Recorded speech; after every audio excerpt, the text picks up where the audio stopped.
Bab 032.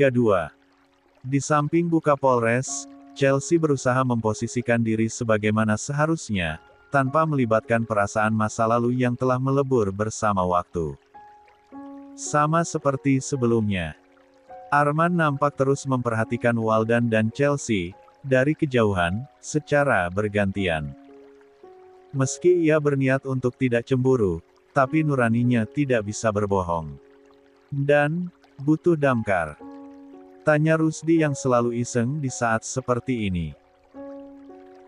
Saat hendak menanggapi ucapan Rusdi, tiba-tiba saja Arman melihat Chelsea berdiri, menuju pintu samping, sepertinya hendak ke kamar kecil.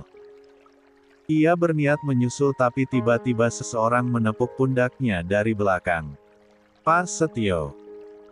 Perhatian Arman teralihkan, menyapa dan menyalami tangan seorang senior Polri yang dulu menjadi mentornya saat masih menjadi taruna. Sudah lama nggak ketemu. Maaf nggak datang pas acara resepsi kamu, saya baru selesai operasi waktu itu. Pak Setio duduk di samping Arman, menandakan jika obrolan tersebut akan berlangsung lebih lama. Di dalam toilet, Chelsea kembali memoles birnya dengan lipstik, agar tidak terlihat pucat saat berhadapan dengan para mantan kakak-kakak iparnya.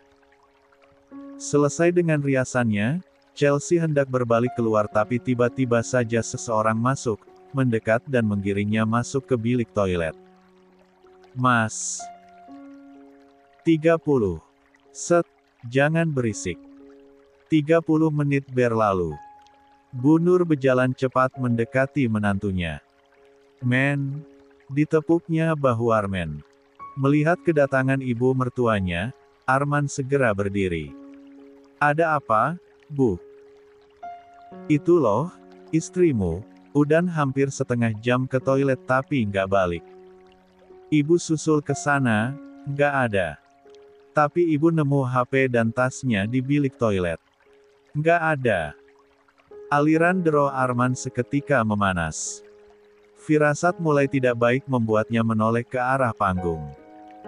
Kedua kaki dan tangan semakin lemas saat melihat Waldan tak berada di samping nada. Men, Chelsea kemana? Tanya Bu Nur lagi. Ais. Bach. Ngan, gumam Arman. Tanpa menjawab pertanyaan ibu mertuanya, ia berjalan cepat menuju pintu keluar sembari mengeluarkan ponsel dinas dari saku jasnya untuk menelpon seseorang. Rus, blokir semua jalur keluar masuk. 31. Firasat buruk mengantarkan Arman berjalan semakin jauh di luar area acara. Beberapa orang menyapa bahkan bertanya, apa yang terjadi, tapi mulutnya terlalu keluh untuk menjawab meski hanya sepenggal kata. Sebelum acara pernikahan ini digelar, Arman memang sudah mewanti-wanti Rania untuk datang mendampingi Chelsea. Tapi, gadis muda itu berhalangan hadir karena tuntutan latihan yang harus dijalankannya sebagai calon taruna. Membayangkan Chelsea dalam bahaya, membuat langkah Arman terasa mengambang. Pandangannya tidak fokus. Tetapi, mau tidak mau ia harus bergerak secepat yang ia bisa, meski belum tentu membuahkan hasil karena Chelsea tak terlihat lagi sejak 30 menit yang lalu. Satu panggilan telepon tadi, membuat puluhan anggota Kesatuan Reserse Kriminal langsung berkumpul di halaman gedung serbaguna tempat acara berlangsung. Cari istri saya. Jika dalam waktu 30 menit tidak ditemukan di area ini dan jalanan sekitar, salah satu dari kalian, kembali menghadap saya. Siap komandan. Barisan bubar dan mulai berpencar. Sementara Rusdi masih berdiri di sana, menunggu perintah khusus untuknya setelah tadi, diminta untuk menutup jalan masuk dan keluar area tersebut. Kamu. Sejenak Arman kembali memejamkan mata sembari memijiti dahinya yang terasa berdenyut. Ikut aku mencari Waldan ke dalam. Tapi, jangan buat kehebohan. Aku tidak mau masalah ini buru-buru naik ke media. Iya komandan. Saking paniknya, Rusdi tak lagi banyak tanya seperti biasanya. Ia berjalan tepat di belakang Arman, menuju pintu barat gedung serbaguna itu. Semoga Bu Chelsea cuma main petak umpet aja, bahaya banget kalau beneran diculik, bisa abis si Waldan Kamper 3T, batin Rusdi saat memperhatinkan langsung tegas Arman tepat di hadapannya. Seorang teman yang bertugas menjadi bridesmaid hari ini, berjalan cepat naik ke panggung acara. Mendekati Nada untuk membisikkan sesuatu. "Nat, suami kamu hilang. Sekarang, orang-orang lagi ngumpul di belakang." Kegelisahan Nada yang sejak tadi menunggu Waldan yang pamit ke toilet, akhirnya berujung tragedi. Di posisi yang sama, ia mengedarkan pandangannya melihat para tamu yang terus berdatangan, tapi belum sampai beberapa jam, ia telah kehilangan suaminya. "Ayo, kamu dipanggil ke belakang." Melihatnya tak juga beranjak, wanita itu segera menarik paksa Nada meninggalkan kursi pengantinnya. Tamu-tamu yang melihat Nada ditarik turun, mulai berbisik-bisik, apa yang telah terjadi hingga beberapa orang terlihat meninggalkan lokasi acara dengan ekspresi panik. Sesampainya di belakang, tepatnya di dalam ruang tunggu keluarga, Nada semakin kebingungan saat melihat Arman dan Pak Wakapolres juga berada di sana. "Mana suamimu?" "Men," Pak Wakapolres mencengkram erat sisi bahu kokoh di sampingnya, saat mendengar pertanyaan yang begitu tak sabaran. "Tenang. Ingat, ini belum 2 kali 24 jam. Tanpa bukti yang jelas, kita tidak bisa bergerak." 32. Aturan dan aturan. Arman terbelenggu di bawah aturan yang membelenggunya sebagai anggota Polri. Meski demikian, ia kembali menantang batasannya, dengan mengucapkan pertanyaan yang sama kepada Nada. "Di mana suami kamu?" Kaki dan tangan Nada terasa dingin saat berhadapan dengan orang-orang berkuasa ini. Perlahan, ia mundur, mendekati mamanya yang tengah menggendong Boni. "Tak tadi, Mas Waldan pamit ke toilet. Sakit perut katanya. Ini sudah hampir 1 jam gak balik-balik." Kepala Arman kembali tertunduk. Firasat buruknya seolah semakin terbukti. Meski sebenarnya, ia tidak berekspektasi jika Waldan akan bertindak sejauh ini. Dalam hati ia kembali menyalahkan ketidakmampuannya perihal melindungi sang pujaan. Ternyata ia hanya manusia biasa, yang bisa kecolongan kapan saja. Ruangan itu berubah semakin mencekam.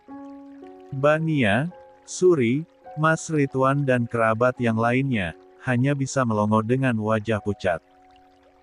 Setelah beberapa orang-orang yang tadi ditugaskan Arman, telah kembali dengan wajah lesu. "Kami menemukan seragam Waldan di belakang gedung ini." Salah seorang petugas menyodorkan seragam tersebut ke hadapan Arman. Pagar belakang juga terbuka dan terdapat jejak ban mobil.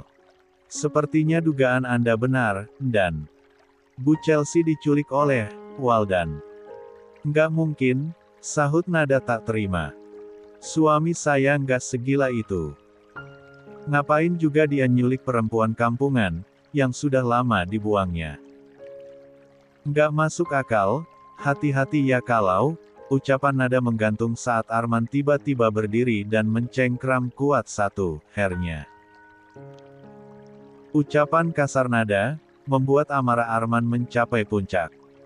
Dengan mata memerah, ia mendorong wanita itu bersandar pada tembok.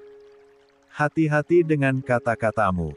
Saya tidak pandang bulu saat menyakiti seseorang. Kamu ingin menghirup api neraka lebih dulu dari suamimu, Mulut Nada menggagas saat merasa hampir kehabisan napas. Mama, kerabat dan sahabatnya mulai histeris karena melihatnya diperlakukan demikian. Hingga beberapa detik setelahnya, Rusdi dan seorang rekannya, mencoba menarik Arman menjauh darinya. "Tahan, dan jangan kepancing." Sahut Rusdi yang telah kehilangan sikap santai dan nyelenehnya saat melihat situasi Arman yang benar-benar kacau, bahkan sebelum 24 jam, kehilangan Chelsea.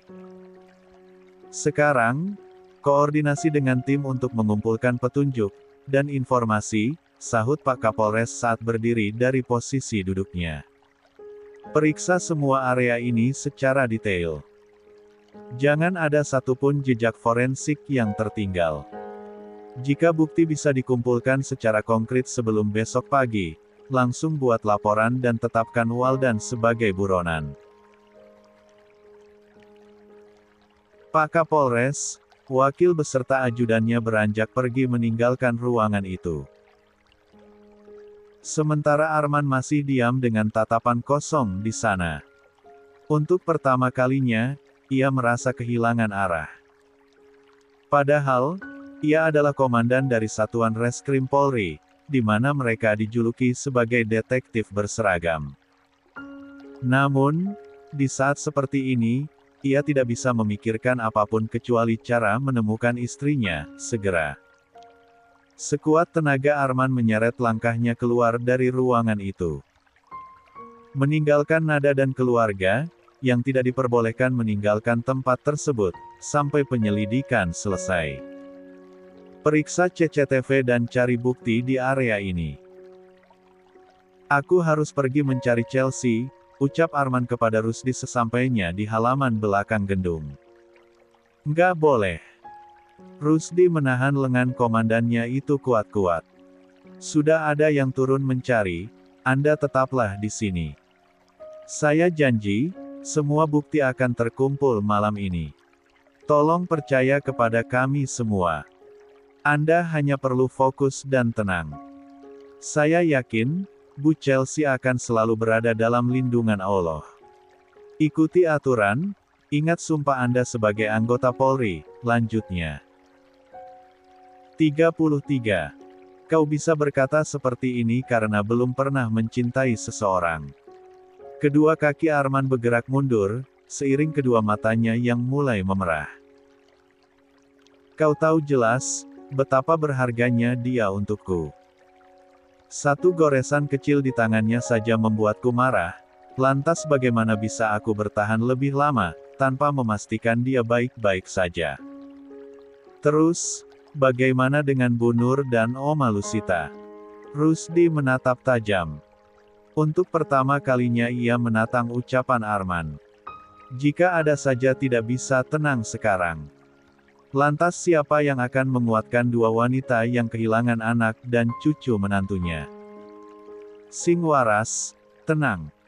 Tanpa memperpanjang perdebatan itu, Rusdi berbalik pergi untuk ikut dalam proses penyidikan dadakan ini. Bahkan sebelum 2x24 jam, tim reserse sudah mengambil tindakan, demi membuat sang kasat reskrim tenang tanpa membuat keputusan yang akan merugikan dirinya sendiri. Pesta mendadak kacau balau dan selesai sebelum waktunya. Bu Nur langsung diboyong Sofia ke rumahnya untuk menenangkan diri atas permintaan Arman. Sementara Oma Lusita sendiri belum tahu masalah ini, Arman pun melarang Pak Kusnaidi untuk menyampaikan kabar ini ke wanita tua yang sangat pantang dengan kabar buruk. Di tengah-tengah ruangan, Lydia berdiri sambil memperhatikan satu persatu orang yang mulai berbisik-bisik tentang kejadian beberapa saat lalu. Tentu ia juga kaget dengan berita yang baru saja didengarnya. Bukan karena ikut bersimpati, tapi karena ia tidak menyangka, Waldan akan mengambil tindakan sejauh ini, setelah hasutannya hari itu. Cek, pria bernyali besar, gumamnya lalu melenggang pergi sambil mengambil ponselnya untuk menghubungi seseorang. Assalamualaikum, Tante. Ini saya Lydia. Ucapnya dengan seseorang di ujung telepon. Tante sudah tahu belum, istri Mas Arman hilang. Kakak. Pukul 20 waktu setempat. Semua rekaman CCTV di gedung acara sudah nonaktif sejak semalam. Menurut keterangan pihak WO. Malam hari sebelum resepsi, Waldan datang untuk memantau persiapan di gedung serbaguna itu. Kuat dugaan, Malam kemarin, Waldan sudah menyiapkan rencananya untuk membawa Nona Chelsea kabur jika ada kesempatan. Ia menyiapkan mobil di pagar belakang, dan obat bius, pakaian ganti. Sidik jari di toilet wanita sudah kami pegang, dan sedang diperiksa. Waldan membawa mobil kakaknya dalam aksi ini. Kami juga menemukan 5S3 jatah hilang dari ruang logistik kantor Polres. Untuk sementara, hanya ini yang kami temukan. Tim sedang mengumpulkan CCTV dari tempat-tempat yang kemungkinan dilewati mobil itu. Kami akan kembali melaporkan perkembangan, kurang dari 2 jam ke depan. Laksanakan. Tolong panggil Rusdi menghadap saya sekarang. Siap, dan beberapa kali Arman merasa lemas saat mendengar kabar perkembangan kasus ini. Namun, ia mencoba untuk tetap tenang, agar akal sehatnya bisa bekerja dengan baik. Di depan layar monitor, jari-jari tangannya mulai bekerja, mengetik semua hasil laporan yang ada. La sengaja mengerjakan semuanya sendiri, agar lebih akurat tanpa kesalahan untuk ditindaklanjuti besok. Sejak siang sampai malam hari, Arman terus sibuk tanpa henti. Hingga di penghujung malam, langkah kaki membawanya masuk ke ruang musola. Badan yang telah basah karena air wudhu, kini luruh di atas sajadah. 34. Kepalanya tertunduk semakin dalam saat merasa bahwa, sekeras apapun usahanya, pertolongan Sang Pencipta adalah yang paling mustajab. Di waktu yang sama, jauh dari pusat kota, Chelsea duduk bersimpuh di lantai ruangan yang begitu remang. Kedua tangannya terikat dengan erat. Sementara itu, Waldan sedang duduk bersila di hadapannya. Aku tidak bermaksud menyakitimu, Chelsea. Tapi, aku hanya tidak punya cara lain untuk bertemu denganmu. Kita butuh bicara berdua. Membalas semua masa depan yang masih menggantung di antara kita. Tangan Waldan terulur, menarik dagu Chelsea agar menatap ke arahnya. Kamu sudah menang. Aku mengaku kalah. Aku menyesal. Sangat menyesal. Dan sekarang, tolong kembalilah kepadaku. Chelsea masih menatap dengan datar, meski mantan suaminya itu terlihat sangat menyesal. Besok, kita kembali ke rumah. Kamu hanya perlu meminta cerai dan semuanya selesai, lanjut Waldan. Kamu cukup berkata, bahwa kita sepakat kabur karena saling mencintai dan ingin bersama. Dengan itu, aku tidak akan kena pasal apapun. Aku janji akan menceraikan Nada, dan kembali ke kamu. Kita akan hidup bahagia sesuai keinginan orang tua kita, Chelsea. Demi Allah, aku akan mencintaimu seumur hidupku. Bekerja keras, bertanggung jawab, dan menghormati kamu melebihi dia. Sumpah, janji itu bagai angin lalu di telinga Chelsea. Ditatapnya Waldan dengan tatapan penuh kekecewaan. Meski kamu menjanjikan surga dan seisinya sekalipun, aku tidak akan pernah meninggalkannya. Karena, dia bukan hanya telah memiliki ragaku, tapi hati dan jiwaku juga telah menjadi miliknya. Kau. Jari-jari tangan Waldan mengepal hingga bergetar menahan gejolak dalam dirinya. Apa kamu benar-benar mencintainya? Ya, aku sangat mencintainya. Jadi lepaskan aku sekarang, Bersek. Plak. Berani-beraninya kamu mencintai laki-laki lain, selain aku. Sentak Waldan dengan geram setelah mendaratkan satu tamparan di pipi Chelsea. Aku lebih baik dari laki-laki sombong itu, Sa. Apa yang dia punya, aku juga punya. Alih-alih semakin takut, Chelsea malah tertawa sinis semabari menegapkan kepala, menatap Waldan. Maaf, wanita berpendirian, patang makan barang sisa. Lihat kamu sekarang aja aku jijik, cuy. 35. Kamu. Waldan kembali mengangkat tangannya, hendak menjatuhkan satu tamparan lagi kepada Chelsea. Namun, keinginan itu tertahan ketika ia menyadari jika menyakiti Chelsea tidak akan mengubah apapun. Perlahan, ia menurunkan tangan sembari menghela nafas. Aku kasih waktu kamu berpikir selama perjalanan kita besok pagi. Jangan sampai aku semakin nekat. Perjalanan. Wajah Chelsea kembali diliputi kepanikan. Apa maksud kamu, Mas? Aku mau dibawa kemana? Kita pulang kampung. Ziarah ke makam ayahmu dan ayahku. Setelah sampai di sana, siap ataupun tidak, kamu harus mengambil keputusan atau aku akan membawamu semakin jauh dari sini demi memenuhi janjiku orang tua kita.